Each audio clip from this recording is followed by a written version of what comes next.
कलदम DMC के मजदूर रहनुमा फूल मोहम्मद खान अलील होकर मुकामी अस्पताल में अब जेर इलाज हैं। वो टाउन्स के रिटायर मुलाजमीन के पेंशन केसेस के बल्दियोजुमा कराची और बेवा में ना लेने की जद्दोजहद के दौरान अर्ज कल्ब में मुब्तला हो गए थे और गुज़िश्ता रोज़ उन्हें दाएं जानिब सीने में तकलीफ के बायस मुकामी अस्पताल में दाखिल कर दिया गया, जहां ज़रूरी टेस्टों के बाद इनका दाएं छाती में मौजूद गदूद का कामयाब ऑपरेशन डॉक्टर बशीर ने किया।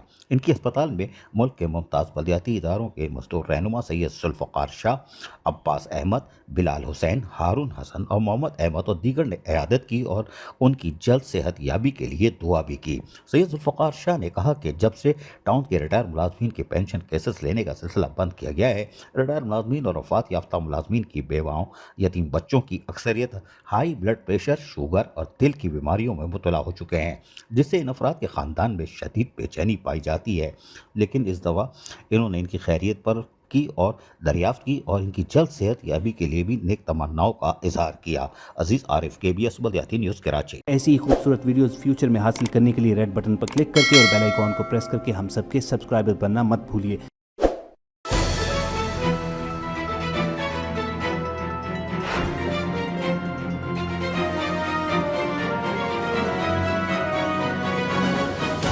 KBS बल्दियाती न्यूज़।